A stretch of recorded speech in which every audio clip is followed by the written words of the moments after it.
Bike King, bumalik sa social media matapos ang pagsubok sa board exam. Hindi man ako pumasa, pero hindi ako titigil.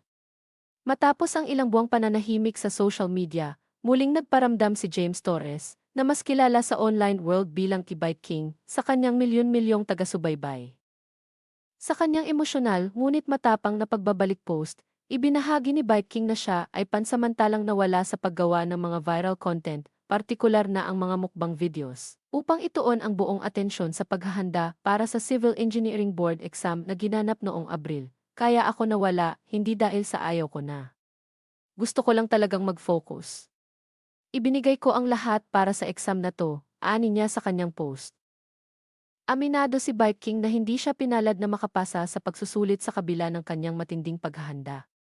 Ibinahagi rin niya ang ilang personal na sakripisyo at ritual na ginawa bilang paghahanda, gaya ng paglipad pa Maynila patungong Simala Church sa Cebu upang humiling ng gabay sa mahal na berhen at ang pagsuot ng pulang underwear. Isang tradisyong pinaniniwala ang nagdadala ng swerte, ngunit sa kabila ng pagkabigo, hindi nawala ng pag-asa si Bike King.